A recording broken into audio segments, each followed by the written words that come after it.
നമ്മുടെ കരങ്ങളിൽ വേണ്ടത് പ്രാർത്ഥനയാണ്. അല്ലാഹുമ്മ ലാ തുസല്ലിതു അലൈനാ മൻ ലാ യർഹമുനാ. അല്ലാഹുവേ, കരുണയില്ലാത്ത, നീതിയില്ലാത്ത, ധർമ്മമില്ലാത്ത, ബോധമില്ലാത്ത അല്ലാഹുവേ, ഒരാളുടെ കരങ്ങളിലേക്കും ഈ മഹത്തായ രാജ്യത്തിന്റെ പൈതൃകത്തിനെ കാത്തു സൂക്ഷിക്കാത്ത, രാജ്യത്തിന്റെ സെക്യുലറിസത്തിനെ കാത്തു സൂക്ഷിക്കാത്ത, രാജ്യത്തിന്റെ മതേതരത്തിനെ കാത്തു സൂക്ഷിക്കാത്ത ഒരാളുടെ കരങ്ങളിലേക്കും ഈ രാജ്യത്തിന്റെ നേതൃത്വത്തിന് നീ കൊടുക്കല്ലേ അല്ലാഹ് എന്ന് കരടൊഴുകിയുള്ള പ്രാർത്ഥന നിരന്തരമായി നമ്മൾ നിന്നും ഉണ്ടാവണം. അല്ലാഹു സുബ്ഹാനഹു വ തആല ലോകത്തുള്ള എത്രയോ വിശ്വാസികളുണ്ട്, അവരൊക്കെ പ്രാർത്ഥന ചെയ്യുമ്പോൾ ആരുടെയെങ്കിലും ഒരു പ്രാർത്ഥന അല്ലാഹു സ്വീകരിക്കാതിരിക്കൂല. അതുകൊണ്ട് നമ്മുടെ ഉത്തരവാദിത്വം നിർവഹിച്ചു കഴിഞ്ഞെന്ന് കരുതാതെ പ്രാർത്ഥനയുമായി ബന്ധപ്പെട്ട് നമ്മളിലേക്ക് നീങ്ങണം.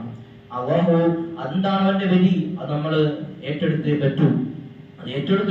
എന്തായാലും അല്ലാഹു സുബ്ഹാനഹു വ തആല നമ്മുടെ മേൽ നീതിയുടെയും മതബോധത്തിന്റെയും മതസൗഹാർദ്ദത്തിന്റെയും അന്തരീക്ഷം കൊണ്ട് സമത്വവും സമാധാനവും നിലനിൽക്കുന്ന ഒരു സന്തോഷപൂർണമായ ഒരു നേതൃത്വം നമ്മുടെ മേൽ അല്ലാഹു നിയോഗിക്കട്ടെ എന്ന് പ്രാർത്ഥിക്കുകയാണ്. പ്രിയപ്പെട്ട മുഅ്മിനീങ്ങളെ, അല്ലാഹു സുബ്ഹാനഹു വ തആലയുടെ അചഞ്ചലമായ വിധി പല രൂപത്തിലും പല കോലത്തിലും നമ്മളിലേക്ക് ഇറക്കപ്പെടും എന്നത് നമ്മൾ ഭയപ്പെടണം.